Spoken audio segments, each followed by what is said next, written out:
दाद लगारी वेझो मोचारो महर में शानदार मच कचहरी मुनक़द कई वई, जंहिंमें सिंध ऐं पंजाब जे मशहूर सुघड़नि, शाइरनि, अदीबनि ऐं फनकारनि फन जो मुज़ाहिरो करे चार चंड लगाए छॾिया। ॾिसूं था अमजद लगारी जी हीअ रिपोर्ट।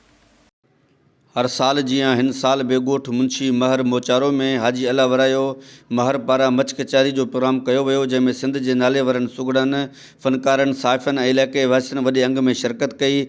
मच कचहरी में कमाल ख़ान महर, शफ़ी मोहम्मद बोज़दार, वॾेरो ग़ुलाम मुस्तफ़ा महर, बादल फ़क़ीर, जगमाल फ़क़ीर, ग़ुलाम मोहम्मद लुंड ऐं ॿियनि शिरकत कई। मच कचहरी में शरीक थींदड़ माण्हुनि आवाज़ टीवी खे ॿुधायो त असां ही मच कचहरी हर साल कंदा आहियूं। इन ॾियारे ते असां पंहिंजे दोस्तनि खे सॾे करे असां ईद खां वधीक ॾींहं इनके मल्हाईंदा कि असां आल वाल को वाक़िफ़ु हूं कि असां पुराने ज़माने में असांजा वॾा कीअं वेंदा हुया, कहिड़ियूं ख़बरां कंदा हुया, उन माना सिलसिले खे असां बरक़रार रखूं। थी सुमरा पिरियों पिरियों ही भरे खीर कटोरियूं चमन पवारियूं पी जागियो मुंहिंजो जीत जुस्सो जंजीरनि में खाबला थी सुमरा बाणनि जो अॼु मिठी मखमल हीर जी छाणियूं भरे छज उमर भाया अॼु त बाणे आया। ये जो प्रोग्राम बारड़ जी अहिड़े इलाइक़े में पसमंद इलाइक़े में प्रोग्राम थी रहियो आहे मच कचहरी जो, यानी असांजे सकाफ़त जो अॼु ॾींहुं आहे। सकाफ़त करे मल्हायूं था, जिन क़ौमनि सकाफ़त ज़िंदा हूंदी उहे क़ौम हमेशह ज़िंदा रहंदियूं आहिनि। अहिड़ा मौक़ा थियण में नए नस्ल के ऐं नौजवान तबके के सकाफ़त जे बारे में ॼाण थिए थी ऐं उन्हनि जी मोहबत वधे थी। कंडियूं किरड़ फेरूं लयूं लाम लाणा जन खे नथा वणनि भेटाई उन्हनि खे चयो मुंहिंजी धरती छॾे ॾिन।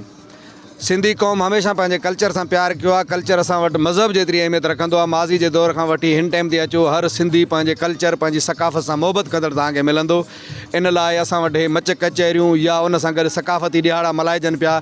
इहो बहितरीनु एडवांटेज आहे हिन क़ौम जे लाइ, त उहा पंहिंजी तारीख़ खे, पंहिंजे कल्चर खे कॾहिं बि उन विसारियो न आहे, उनखे हमेशह यादि कंदी रहे थी। असांजे नौजवान नस्ल खे ही तमामु बहितरीनु पैगाम पियो वञे त कल्चर असांजी जेकी आहे उन सां प्यार ऐं उनजो जेको आहे उजागर करण लाइ तमामु बहितरीनु प्रोग्राम रखियो आहे। जेकी असांजी सकाफ़त पोइ ते वञी रही हुई, यानी असांखां जेकी सकाफ़त विसरी रही हुई उहा हिकु दफ़ो वरी उजागर थी आहे। असीं समूरी टीम जा बेशुक्रगुज़ार ही जेको बहितरीनु प्रोग्राम रखियो आहे।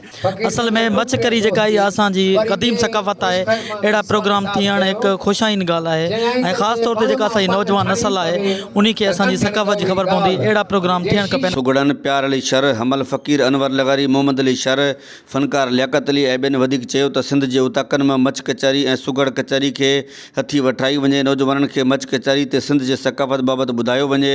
मच कचहरी में आयल महिमाननि खे मेज़बान अला वरायो महर, परवेज़ महर, असगर महर ऐं ॿियनि पारां अदरकनि जा तोहफ़ा पिणु पेश कया विया। कैमरामैन आबिद ख़ुश सां गॾु अमजद लगारी, आवाज़ टीवी, दाद लगारी।